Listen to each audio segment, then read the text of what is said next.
നിങ്ങൾ സോലിക്കളെ ഉണ്ടാക്കാണ്ടോ എന്നാ പോന്നോളി. ഇനി പൊറ്റക്ക് ഉണ്ടാക്കി ചടക്കണ്ട, നിങ്ങളും പോരും. അതിന് ഫസ്റ്റ് നമുക്ക് കുറച്ച് മണ്ണ് വേണം. അതിന് വേണ്ടിയിട്ട് ഞാൻ ഈ സ്ഥലത്ത് നിന്ന് എടുത്താലേ കരുതണ പോലല്ല.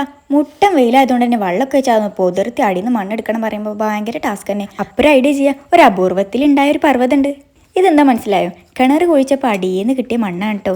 കുറച്ച് വർഷങ്ങളായാലും ഇത് ഇവിടെ തന്നെ ഇങ്ങനെ കിടക്കുക. അങ്ങനെ ഫൈനലി ഞാൻ മണ്ണൊക്കെ എടുത്തു. സത്യം പറഞ്ഞാൽ ഇനിയിപ്പോൾ ആദ്യമായിട്ട് കളച്ചിട്ടാണോ അറിയില്ല, ആകെ കണ്ട് ക്ഷീണിച്ചു. സംഭവം ചില്ലറ പണിയല്ലാന്ന് മനസ്സിലായി. എന്നിട്ട് വീഡിയോയിൽ കാണുന്ന പോലെ വെള്ളം ഒഴിച്ചിട്ട് നന്നായി ഒന്ന് ഇളക്കുക. കോലോണ്ടോ കൈയോണ്ടോ എന്തെങ്കിലും ഇളക്കി കഴിഞ്ഞിട്ടൊന്നും അരിക്കണം. അതിനു വേണ്ടി നെറ്റ് എടുക്കാൻ പോയി വന്നേക്കണ്ട് ഇങ്ങനെ ഒരു കാഴ്ച. പടച്ചോനെ, ഞാനാണെങ്കിൽ കോലോണ്ടല്ല കൈയോണ്ട് ഇളക്കിയത്. നമുക്ക് എന്തെങ്കിലും കണ്ടാൽ പിന്നെ അങ്ങനെയാണല്ലോ. പിന്നെ എൻ്റെ കയ്യിനില്ലാത്ത ചൊറിച്ചിലും വേദനയില്ല. എന്നിട്ട് ഞാൻ ആ തുള്ളി കളിക്കണ ആ പുഴുവിനെ അങ്ങോട്ട് കളഞ്ഞു കേട്ടോ. ശേഷം നമ്മളെ കയ്യിലുള്ള വേസ്റ്റ് നെറ്റോ എന്തെങ്കിലുമൊക്കെ എടുത്ത് നമ്മൾ അരിക്കുക. എനിക്ക് ഈ നെറ്റ് എവിടെ നിന്നറിയോ? നമുക്ക് ചെറിയൊരു ഓൺലൈൻ ബിസിനസ് ഒക്കെ ഉണ്ട്. അപ്പോൾ അത് കണ്ടെങ്കിൽ ഞാൻ എൻ്റെ ഇവിടെ കൊടുക്കാം കേട്ടോ. അതുതന്നെ ടിങ്കിൾ പൊട്ടിക്കുന്നതാണ്. അപ്പോൾ അത് നിങ്ങൾ ചെക്ക് ചെയ്തൊക്കെ ഇട്ടോ. നല്ല നല്ല കളക്ഷൻസ് ഉണ്ട്. ബ്രൈഡ്സിനും അതുപോലെ തന്നെ കുട്ടികൾക്കും ഇഷ്ടപ്പെട്ട ഫോളോ ചെയ്യും. അതുപോലെ തന്നെ ഫ്രണ്ട്സിനൊക്കെ ഷെയർ ചെയ്തോളി. എന്നിട്ട് നമ്മൾ നന്നായി അരിച്ചെടുക്കാം കേട്ടോ. ഈ അരിക്കണ കണ്ടപ്പോൾ എനിക്ക് എന്താ ഓർമ്മ വന്നതെന്ന് അറിയാം. പണ്ട് 8ാം ക്ലാസ് പഠിക്കുമ്പോൾ ടീച്ചർ പറഞ്ഞിരുന്നു 9ാം ക്ലാസ്സിൽ ഇരിക്കണമെങ്കിൽ ഈ ക്ലാസ് ഒന്ന് അരിച്ചിട്ടുള്ളൂ ഇരുത്താന്ന്. ഫസ്റ്റ് ഒന്നും പിടുത്തം കിട്ടില്ലെങ്കിലും പിന്നെ മനസ്സിലായി. എക്സാം ഇടും, എന്നിട്ട് അതിൽ നല്ല മാർക്കുള്ളവരെ ഫസ്റ്റ് ഒരു ക്ലാസ്സിൽ, പിന്നെ മാർക്ക് ബേസ് ചെയ്തിട്ട് ഇങ്ങനെ ക്ലാസ്. അതേപോലെ തന്നെ വീഡിയോയിൽ കണ്ടോ, ഫസ്റ്റ് അടിച്ചപ്പോൾ എനിക്ക് ഒരുപാട് കല്ലോളും മുള്ളകളും ഒക്കെ കിട്ടി കേട്ടോ. ഇനിയിപ്പം മുള്ളില്ലെങ്കിലും കല്ലും മണ്ണും ഒരുപാടുണ്ട്. അങ്ങനെ ഇനി 2ാം തൊട്ട് അരിക്കണം, 3ാം തൊട്ട് അരിക്കണം. അങ്ങനെ ലാസ്റ്റ് നമുക്ക് കിട്ടുന്നതാണ് നമ്മളെ സോയിൽ ക്ലേ. അപ്പോൾ നിങ്ങൾ കണ്ടോ, ഫസ്റ്റിന് എമ്മാരി വേസ്റ്റ് കിട്ടിയത്. അപ്പോൾ ഇതൊന്നും നമുക്ക് വേണ്ട കേട്ടോ. അങ്ങനെയാണ് എന്ത് ചെയ്തു, ഒരു 2-3 മണിക്കൂറൊക്കെ ഇതിങ്ങനെ ഊറാൻ വെച്ചു. അങ്ങനെ 3 മണിക്കൂറിന് ശേഷം ഞാൻ വന്നു നോക്കിയിട്ടോ. കണ്ടോ, വെയിലൊക്കെ പോയി. എന്നിട്ട് നമ്മൾ വീഡിയോയിൽ കാണുന്ന പോലെ ആ വെള്ളം ഇങ്ങനെ എടുത്ത് കളയാട്ടോ. ഈ വീഡിയോ എടുക്കലും വള്ളം കളയലൊന്നും അങ്ങോട്ട് നടക്കണില്ല. എന്നാലും കുഴപ്പമില്ല, എൻ്റെ സബ്സ്ക്രൈബേഴ്സിന് കാണാനല്ലേ. അങ്ങനെ 3 മണിക്കൂർ ഞാൻ വെച്ചിട്ട് പിന്നെ ഒന്ന് വെള്ളമൊക്കെ കളഞ്ഞ് നന്നായി ഇളക്കി ഒന്നും കൂടി അരിച്ചെടുക്കുക. ഇതാണ് നമ്മളെ 2ാമത്തെ സ്റ്റെപ്പ്. ഞാൻ ആ നെറ്റിൽ തന്നെ ഇട്ടോ ചെയ്തെടുത്തിട്ടുള്ളത്. ചെറുതായിട്ടൊന്ന് പണിപാളി. അപ്പോൾ എന്തുണ്ടായെന്നൊക്കെ നിങ്ങൾ കണ്ടോളി.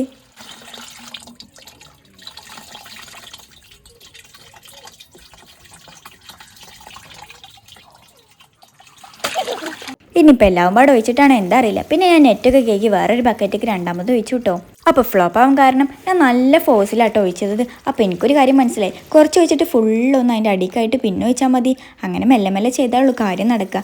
അങ്ങനെ ഞാൻ 2ാമത് അരിച്ചെടുത്തു കേട്ടോ എല്ലാതും. അങ്ങനെ ഫൈനലി ഫസ്റ്റ് ട്രിപ്പിൽ കിട്ടിയ അത്ര വേസ്റ്റൊന്നും ഇതിലില്ല. അപ്പോൾ 2ാമത്തെ ട്രിപ്പിൽ എനിക്ക് കിട്ടിയ വേസ്റ്റ് നിങ്ങൾ കണ്ടോ. അങ്ങനെ ഇതും ഞാൻ ഒന്നുകൂടി റെസ്റ്റ് ചെയ്യാം. അങ്ങനെ അന്ന് റെസ്റ്റ് ചെയ്യാൻ വെച്ചിട്ട് പിറ്റേ ദിവസമായിട്ട് ഞാൻ അത് വന്ന് നോക്കുമ്പോൾ നല്ല പ്യൂവർ വാട്ടറായി മുകളിൽ ഇങ്ങനെ കിടക്കുന്നുണ്ട്.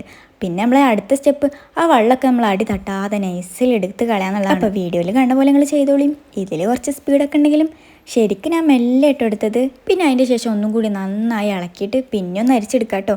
ഇത് നമ്മൾ എത്രാമത്തെ വട്ടം, 3ാമത്തെ വട്ടക്കാരില്ല. അങ്ങനെ 3ാമത്തെ വട്ടം നന്നായി ഇളക്കി കഴിഞ്ഞിട്ട് അരിച്ചെടുത്തു കേട്ടോ. ഫസ്റ്റ് കിട്ടിയത് നല്ല ഉണ്ടായിരുന്നു, 2ാമത് അത്ര തന്നെ ഉണ്ടായിരുന്നില്ല. അപ്പോൾ ഇതിലൊരു ഉറപ്പുണ്ട്, അതിലും കുറവാക്കാരായിരുന്നു. അപ്പോൾ നമുക്ക് നോക്കി നോക്കാം. അപ്പോൾ 3ാമത്തെ കിട്ടിയത് വളരെ കുറവാണ് കേട്ടോ. ഇത് കഴിഞ്ഞിട്ട് ഞാൻ എന്ത് ചെയ്തു, ഒന്നും കൂടി റെസ്റ്റ് ചെയ്യാൻ വെച്ചു. അങ്ങനെ 4ാമത് വെച്ചതിന് ശേഷം എന്ത് ചെയ്തു, പിന്നെ വന്ന് നോക്കുമ്പോൾ അതേപോലെ തന്നെ ഇങ്ങനെ തെളിഞ്ഞ് കിടക്കുന്നുണ്ട്. പിന്നെ ഞാനത് മുക്കി പറഞ്ഞു, ഈ ഉണ്ടാക്കണ നേരം വാങ്ങിയാൽ മതിയെന്ന് ഒരു നിമിഷം ചിന്തിച്ച് പോയി. സംഭവം എളുപ്പമല്ല കേട്ടോ. അങ്ങനെ 4ാമത്തെ വട്ടം റെസ്റ്റ് ചെയ്യാൻ വെച്ചിട്ട് പിന്നെ അതിൽ വെള്ളമൊക്കെ മുക്കി കളഞ്ഞിട്ട് ഞാൻ എന്ത് ചെയ്തിരിക്കണേ, ഈ ഒരു ക്ലോത്ത് ആയിട്ട് എടുത്തിട്ടുള്ളത്. ഇതൊരു ബെഡ്ഷീറ്റാണ്. ഇത് എന്താകുമെന്നും അറിയില്ല. അപ്പം ഞാനതൊന്ന് ബക്കറ്റിൽ വെക്കുന്ന ടൈമിൽ പുതിയൊരു അതിഥി വന്നു. അതിഥി വെറുതെ അല്ലട്ടോ പോയത്, എനിക്കൊരു കുത്തും തന്നു. കണ്ടങ്ങൾ ആകെ നീല കളർ അയക്കണം. അതേപോലെ പെരും പെയിനും ഉണ്ടായിരുന്നു കേട്ടോ. പെയിനും ചൊറിച്ചിലും ഒക്കെപ്പാടായിരുന്നു. അങ്ങനെ ഞാൻ നന്നായി ഇളക്കി കഴിഞ്ഞിട്ട് ഇതിലേക്ക് ഒഴിച്ച് വെച്ചു കേട്ടോ. ഒരു 10-20 മിനിറ്റ് കഴിഞ്ഞപ്പോൾ ഇങ്ങനെയായിരുന്നു. വെള്ളം അങ്ങനെ മുകളിൽ ചെറുതായിട്ട് കെട്ടിക്കണ്ടായിരുന്നു. അപ്പോൾ ഞാനതൊന്നും കൂടി ഇളക്കി കൊടുത്തുട്ടോ. അങ്ങനെ ഫൈനലി നമ്മളെ ക്ലേ ആവാനുള്ളൊരു മട്ട ഉണ്ട്. ഇത് കണ്ടപ്പോൾ ഞാനും ഹാപ്പിയാണ്. നിങ്ങൾ ഹാപ്പി ആയില്ലേ? പിന്നെ ഒരു 10 മിനിറ്റ് കഴിഞ്ഞ് വന്ന് നോക്കുമ്പോൾ ഈ ഒരു രൂപത്തിലായി. ഒരു 60-70% വെള്ളം പോയിട്ടോ. അപ്പോൾ ഇത് കണ്ടപ്പോൾ ഞാൻ ഭയങ്കര എക്സൈറ്റഡ് ആയിരുന്നു. അടിപൊളിയായിട്ട് തന്നെ കിട്ടിയിട്ടോ. അപ്പോൾ ഇതിൻ്റെ അടിയിൽ കുറേ വെള്ളം നിൽക്കുന്നുണ്ടായിരുന്നു. നമ്മളിങ്ങനെ വെച്ചിട്ട് വെള്ളം അടിയിൽ കുറ്റി, വെള്ളം അടിയിലും മുകളിൽ ക്ലേ ആട്ടോ വന്നത്. പക്ഷേ ഫൈനലി ആകെ കോളായി. അപ്പോൾ എന്താണെന്നൊക്കെ നിങ്ങൾ കണ്ടോളൂ. ബക്കറ്റിൽ വിരിച്ച് ബെഡ്ഷീറ്റ് എടുത്താൽ അടിയിൽ ഇതിൻ്റെ വെള്ളം ഉണ്ടാകും, മുകളിൽ ക്ലേ ഉണ്ടാവുന്നതൊക്കെ കരുതി ബെഡ്ഷീറ്റ് എടുക്കാൻ ശ്രമിച്ചതാണ്. അടിയത്തെ വെള്ളത്തേക്ക് ഇത് മൊത്തത്തിലാണ്ട് വീണു. എന്താക്കാനാ, ഇപ്പം എന്താ ഉണ്ടായേ?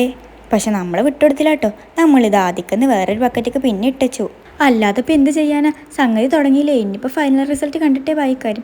ഒരു 10 മിനിറ്റ് കഴിഞ്ഞിട്ട് ഞാൻ ഒന്നുകൂടി പോയിക്കതാ. പടച്ചോനെ, മഴ വന്നിട്ട് ഇങ്ങനെ കുറേ ഡ്രോപ്സ് അതിൻ്റെ മുകളിലുണ്ട് കേട്ടോ. അപ്പത്തിന് ഞാൻ എത്തിയിട്ട് നൈസായിട്ട് സ്ഥലം ഒന്ന് മാറ്റി വെച്ചു. എന്തായെന്നുള്ള ആകാംക്ഷ കൊണ്ട് തന്നെ ഞാൻ പിറ്റേന്നൊന്നും വെയിറ്റ് ചെയ്യാൻ നിന്നില്ല. അങ്ങനെ ആയിട്ട് തന്നെ പോയി നോക്കി നോക്കി. ആകെയുള്ള പേടി ആദ്യം ആയ പോലെ അയക്കാൻ ആ വെള്ളത്തിൽ തന്നെ വീകുന്നേന്നു. പക്ഷെ അതേപോലെ ഒന്നും വീണില്ല കേട്ടോ. എനിക്ക് നേരെ കിട്ടി. അല്ല, ഇതാരെ കലാവിരുദ്ധ നിങ്ങൾക്ക് ഓർമ്മ ഉണ്ടോ? നേരത്തെ പുഴുവിനെ കാണിച്ചെന്നില്ലേ, മൂപ്പര് കുത്തിയിട്ട് രാത്രി ആയപ്പോൾ ആകെ നീല കളറായി. ഇനി ഇതൊന്ന് പരത്തി വെച്ച് നമുക്ക് നാളെ നോക്കാം കേട്ടോ, ഇൻഷാ അല്ലാ.